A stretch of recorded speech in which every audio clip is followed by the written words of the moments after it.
ngoba babhalisana kahle into zabo ngathi imali ehlele lapha ngisho usami eyala kwacula bathi khona nangu 500 million asikwazi ukuthola abanikazi babo kumthathe 2 months noma sathola abanikazi bemali leyo mali itotalize to 24 million ebhadaliwe kumaskandi for the first time.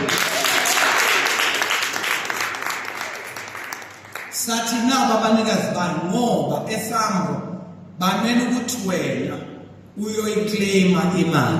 Sathi cha, abacula baclaim imali baya create ingoma. Abakwazi ukuthi mabe create bese becabanga futhi ukuthi kusamele bayofunana nemali. Number 3, abaculi bakithi abanawo ama administrators, abanayo lo mali ngoba bayithola lo mali. Abafana noBeyonce. uBeyonce mayizoma stage kanje njengami kukhona umuntu nje obheke ikhanda lakhe only nothing else ukuthi bowuhleleni ukani ngathi isikhathi noma cha kunabantu about 20 abamlandelayo nje bazokhuluma before angena stage kumele kwenze i-sweep kwenze sure ukuthi akunamabhomu akunanix asinalo advantage South Africa. So ngathi eSAMRO sizobafuna abanikezi bemali sizibathola sabafuna zibathola 24 million sithema siqeda ukuthola base bethi no siyayivala i-contract yenu. Sathi ke ithini le ngoma lena edumile kambe yalana ekhaya ekambeshawa bani ithini umncango unyo sathi thina angeke ukhona ngeke sicenge sokufaka ecourt sabenza into abangakaze bayenze bona before ngoba asikwazi ukuthi sincenge ngemali yethu. So sikala lapho bakwethu ukuthi sifuna ukuthi imali zabaculi zibuyele kubaculi. Bese number 2 ayikwazi iKZN ukuthi ingathula kungabe ngamnyakazi ngoba nina nifana nensinga yase South Africa makuza music ayikho futhi enye. Mina ngacela eSAMRO mabe ngiqhasha ngathi ngifuna ukudila nje ngemarginalized music. Imarginalized music umculo oxwasekile yithi abokuqala le mali esitholile e24 million kumele iye only kumarginalized music. Ngikhuluma ngamaskandi uMqaqanga isicathamia all those music choral music nothing. Angidili ngamapiano mina unga-check eSAMRO i-report yami ayikho ngireport ngamapiano ngireport only traditional African indigenous music because of ila ngibona khona ukuthi labantu bakithi bayahloshwa ngaloji. So asingazithatheli phansi. Okunye bakwethu benkela uNobhala noSihlalo uDizozo noBaba Howard ngithe mangise ehotel ngibheke ilwandle lapha mangibheke ilwandle ngibona ema-beach lapha kunama swimming pool khona ngabona ama-swimming pool adry komile akunamanzi yinto engiyizele eThekwini zimbili yile mangisuka la bese ngabese umama lapha e-beach 2 bese ngiyadrive ngibuyele emuva. Angisezi ukwazi ukuya e-beach ngoba kumile akunamanzi.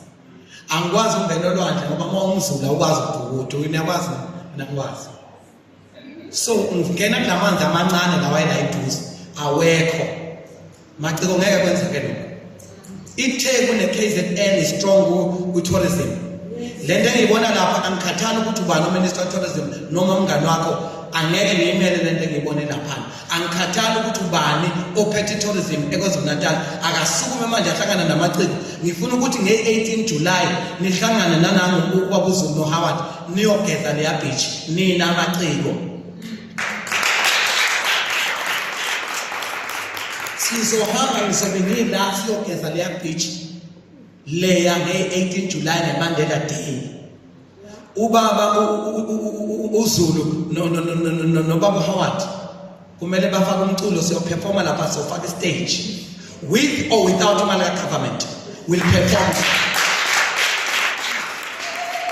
with or without imali government. Sizoyibusa indaba sihlangene nalamadoda committee that Owen yehla. I was given less than 48 hours to come here bathi no asikwazi ngathi hey sanibona end of March bathi end of March awekho kusho lamadoda amabili uZulu nobaba Howard behlanganise no Sisi Nomkhosi bathi you must come now. So sifuna ukuyivusa iKwaZulu Natal ilide emculweni njengoba beyilide.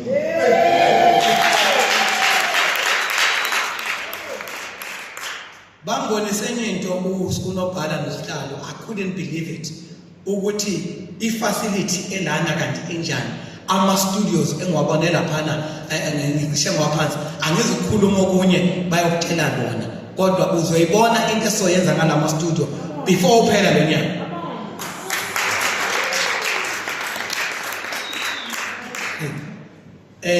Ingoma yonyaka ngayivala ngo2019.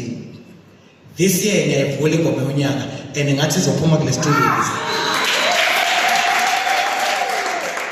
Ukukhuluma okuningi ngiyabonga ngizonikeza Jeshi angazi ukuthi ubani olandelayo uyangizwa ngithi yabona siyangizwa sisi akasafuna ukukhuluma isilimo or you want me to talk you can't hear me you want me to talk like Americans and you can hear me.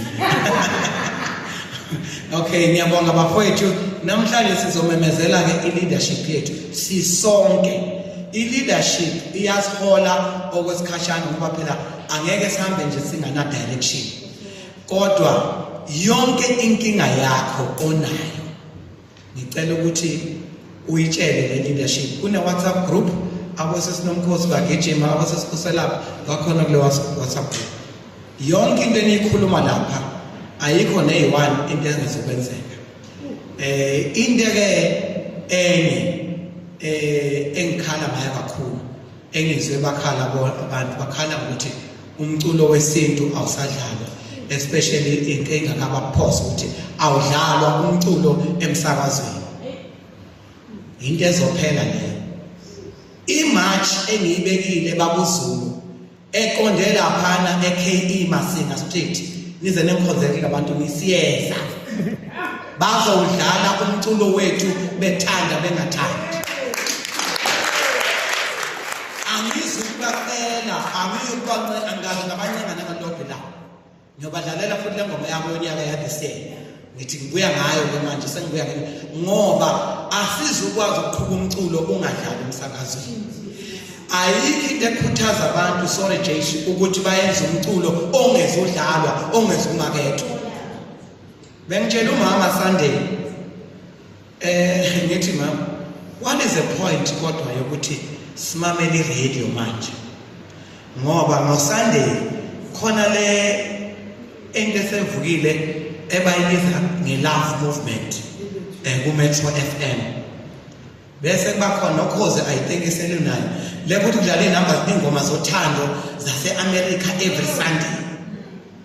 Ngathi ubani uthi akwenziwe kanjani eSouth Africa and umculo wesigospel udlala kanye ngesonto.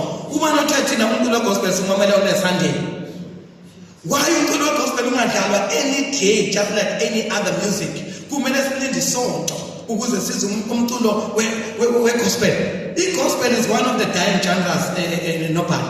Iyehle. Umbhaqanga is second last ku dying genres. Number one dead genre is reggae. And my favorite music mina ngicela ukuntshela is reggae. Ngikhuliso lakhe Dube noPeter Tosh noBob Marley. Ngeke ngitshele. That's why ikhanda lami ngathi alizwa kahle. Mongamamela uBob Marley noPeter Tosh noLucky Dube uzoza ukuthi ikhanda lakho liyaphambana ngoba ama prophets. Lo mculo uyafa and ngeke uzifa ngekhona. I-reggae izodlala uzoza i-reggae idlala ngo-12 o'clock emini midday lapha eKelling Masinga. Akusizi ngoba italent ye-reggae ikhona umbhaqanga ukhona. Lucky Dube from Newcastle. Ngikhuluma ngakwaZulu Natal.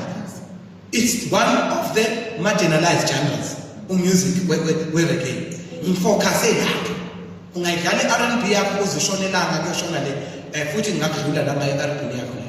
Kodwa ngifocuse kwi-marginalized music. So i-radio eplay into esizobhekana nayo ngoba that's the only way to market music wakho ukuthi ukwazi ukuzwakala. Manje enye into ethi why labantu bafuna ukulanda imali eSAMRO bayilandela abantu every time ingoma yakho idlala emsakazweni kumele uthole imali njalo nje kodwa eningakwazi namhlanje ngizokutshela akugade uMageba noNobhala.